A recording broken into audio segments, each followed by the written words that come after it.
Well, hello everybody. I'm on my next RV trip. I mentioned this in one of the previous videos that we were going to go out to an RV spot that we had to abandon on a previous trip because our RV had a slide out problem, a previous RV we had. And so we had to abandon this camping trip like on the first hour of arriving. So it was a real depressing moment, and so we're going to redeem ourselves. I am here this time, not just with Lizzie, but I'm here with Linus, and most importantly, my wife, Johanna. Hi. So we're going to be going together, and it's not out to RV alone anymore. So we're going to go today to probably just a place called like Hope Slide, or one of the, which I did a boondocking with Joe episode on. I'll link right here. We may go a little further though, depending on how we feel after we have meals. If you watch my other videos, you know after I eat, my mood changes quite a lot and I'm ready to go to bed. So we'll see if we make it beyond Hope Slide. But our goal is to go out by a place called Keremeos. For the record, I'm completely mispronouncing the name, and at some point in this video, I will edit in the proper way to pronounce the name. Keremeos. Keremeos. But you're going to hear me call it Keremeos a lot until then. We should probably look it up at some point. I should look it up. I was going to ask a local while we were down there. Yeah, so we're going to go down there and we're going to try to hit up one of three campsites that are first come, first serve. Today, right now, is Thursday night. It is a 3-day weekend here in Canada. So Saturday, Sunday, Monday is the 3-day weekend. Happy Victoria Day. We took Friday off. And so I'm hoping that by getting there Friday morning, we still might actually get a first come, first serve space. That is our goal. We may get starved out, in which case we're going to see where this trip goes. Yeah, stay tuned for that. Where are we going to end up? I don't know. Where are we going to end up? Where will we go? You think we're going to get a spot, Joanna? Where in the world is Joe and Joe? Do you think we're going to be able to pull it off Friday morning? I think we're going to find something. But it may not be ideal. Please take a moment, click subscribe. Now let's get back to the video. So, continue to follow along.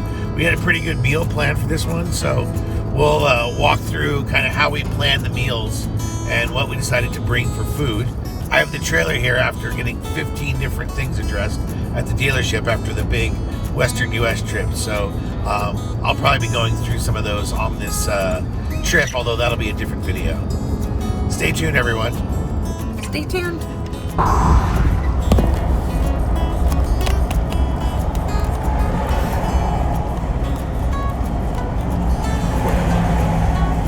Now these are going to be in kilograms. 6 right there. Oh, there it is. 1550.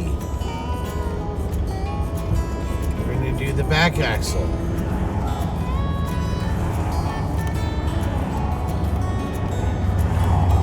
1960, and the trailer itself is running 2100 even. All right, let's roll.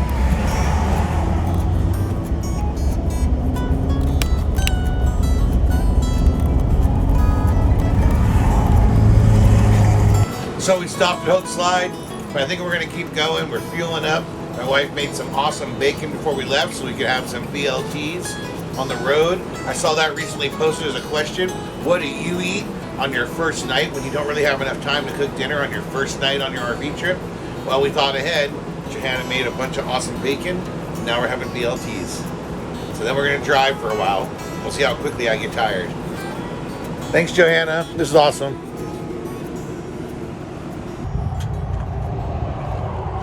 Well, this should come as a shocker to anyone who follows my channel. After we had dinner, I made it, I think, an hour of driving. And then I said on the 4th yawn, it's time to pull over. So we pulled over here at this rest area. It's not even a rest area. It's technically a brake check area.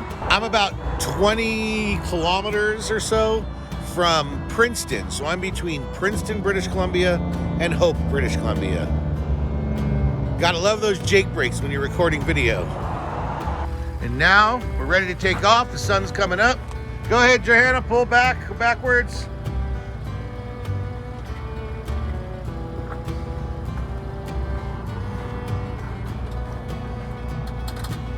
We're good.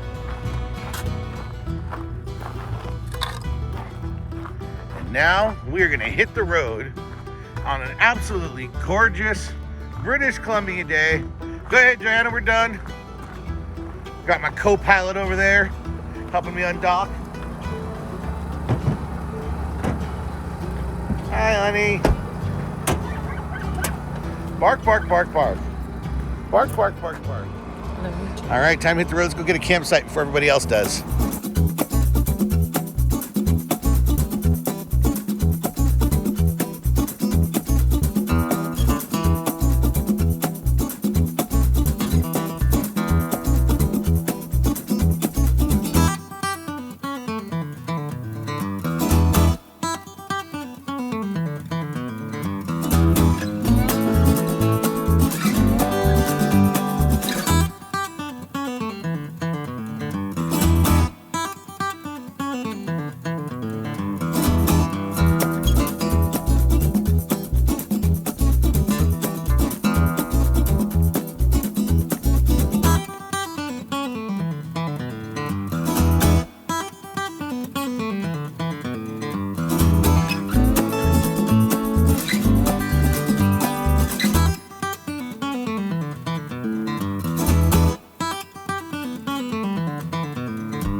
That is nice.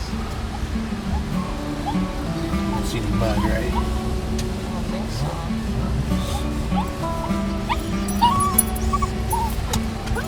A charm.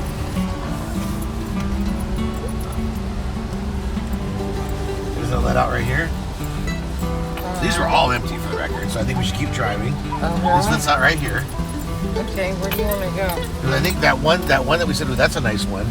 That's a contender.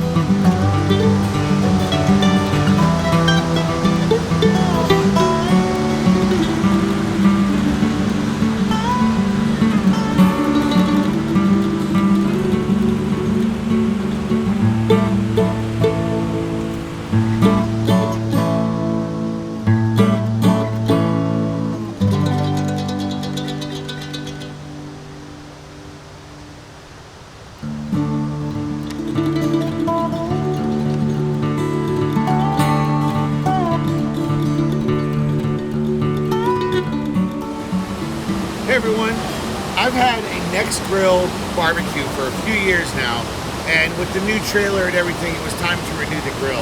And Costco this week has them off sale, at least here in British Columbia, for $40 off. So normally this is 160 bucks Canadian and 40 bucks off. I just couldn't pass up on it. So I've now got on a new one. I wanted to show off this shiny new grill. It's a little better than the last one because the plates on the lock-in, they used to float around a bit when I would drive. The legs fold in. I know there's multiple brands out there that have a similar model, but I gotta say this Nexgrill has really worked well. It's like having a full-size grill. It uses a regular full-size propane tank. Doesn't use the little guys. And yeah, you only have so much depth on the lid, so you're not gonna be roasting a whole chicken in here or anything. But when it comes to cooking, burgers and steaks and sausages. It's been absolutely great. It has this big, thick stainless steel, you know, pro style grill, or you know, a grill here, and it self-lights, so you don't have to, you know, you don't have to light it with a match or anything. In my opinion, this has been the best barbecue grill. We've gone through probably 10 grills in the you know, last 19 years. So Nexgrill, I think it's available in the US as well, but I know it's available in Canada. So they're on sale right now at Costco too. So if this video comes out in time, go check it out.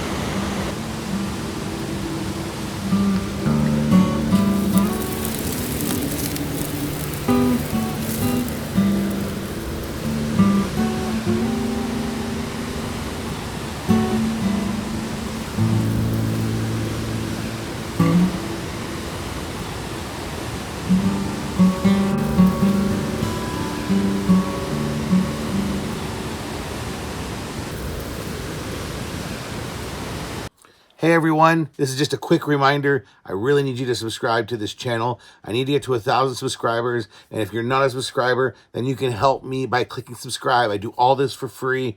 I put it out there. I've got hours of content out there. I ask of you only one thing. Please click subscribe. I could really use your help. Thanks a lot. See you later, everyone. So with the new grill, this is the first meal. It was entirely cooked on the grill. Joanna, why don't you explain what we got going on here?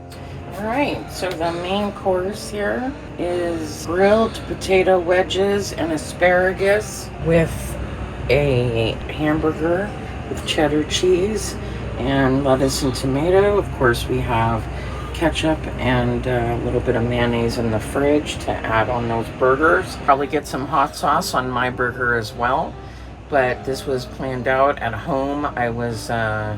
The main thing that we planned out was just washing the vegetables. We washed all the vegetables, including the asparagus and all the tomatoes, ahead of time. Watched a bunch of other things. And I also made sure to prep the asparagus with a little bit of olive oil and with some salt, ready for the grill. And then I'm going to point out here too that what we did is we end up going to Costco and getting a bunch of ground beef and basically making the patties ourselves and using the food saver. Here's sausages as well. So we got some Italian sausages from Costco. And the idea behind doing this is that the freezer here generally stays really, really cold. And it's also easier to transport this stuff. We've got 2 blocks of ice right here. So that gets us into the freezer with it being frozen, and it stays frozen pretty well. The fridge, as we know, fluctuates a little bit, but that freezer always stays Arctic cold.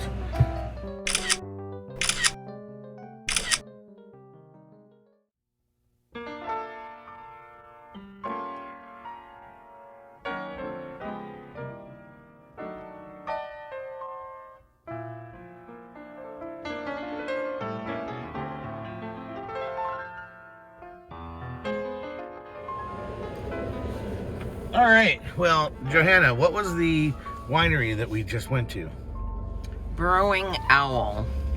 And you tried this before, you said, at like a work event, right? Yes, I had it for the first time at a work dinner, and it was really good white wine. And so I thought, you know, one thing people do often in this area is go wine tasting.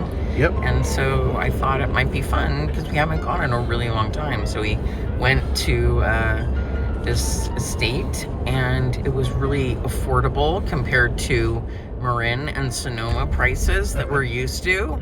Down in the States, Marin County, Sonoma County, wine capitals, especially Sonoma County and Napa, right? Sonoma and Napa. Yeah, they're the wine capital kind of place of California. Yeah. Hey, Lizzie. And so I should mention that we're basically outside of a town called Osoyoos in the Okanagan Valley. This is to the east of Vancouver. It's sort of the next big set of cities and towns. It is here after you get out of the metro area of Vancouver. A lot of people come here to retire. There's a tremendous wine community here, and it used to be just fruits, and now it's slowly moving more and more orchards to wine and ciders. Yeah, actually. wine and ciders, and then there's also other great agriculture. Though the Okanagan Valley is considered the the headquarters for fruit in BC, and it's considered where the first fruit becomes ripe in Canada is here. So it's quite a warmer environment than the rest of Canada. Yeah, there's also a lot of fruit stands, which is really nice if it's that time of year. Yep. Unfortunately, a bunch were closed because it's still a little early, Yeah. but there's still a good chunk that were open, so I'm hoping that we're going to stop by some on the way home. Absolutely. And maybe get some fruit in addition to the deli that we're going to. Yep. So we're gonna go check out a little more of Osoyoos. We're gonna go out to the spit that crosses over the lake here. There's a really big lake, and we're gonna have Lizzie. We're gonna have some cheese and bread and some good Italian meats after having some good wine, and then we're gonna head back to our trailer, which is parked in sort of this exclusive kind of zone where there's only us. So we're really hoping when we return, the trailer and all of our stuff is exactly how we left it. So. And there's still only us. There's no one else parked there. Yeah, it's exclusively us. So the place we stopped was we thought was free, but it turns out you have to pay to be there. And so some park folks showed up and collected $40 from us for 2 days. Or someone scamming us. I think they gave us a receipt, so it has to be legit. They gave us a receipt. Well, they also dropped off picnic tables because they're obviously. Oh, that's true. They're building out this area. Apparently, I forgot the it used to be picnic table. free, and now it's owned by the First Nations community. So they're now setting it up as a campsite. And so he says there'll be more signs. There's apparently some signs in some of the pullouts. We just didn't see it.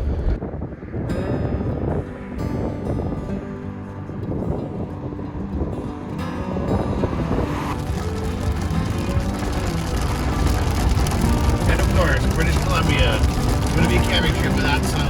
Out of the blue, extremely crazy, heavy rain.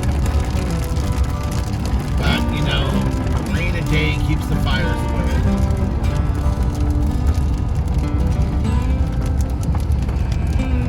That's it. And it's gone.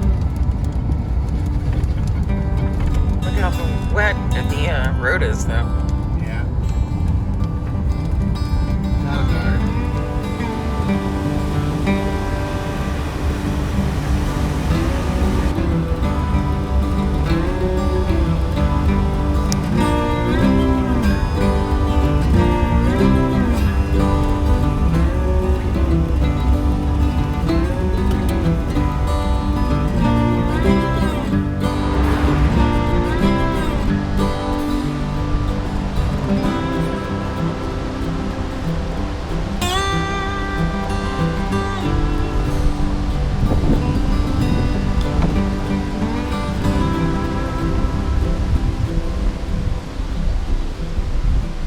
So here we are. We've got an issue where the didn't quite put enough water in the trailer.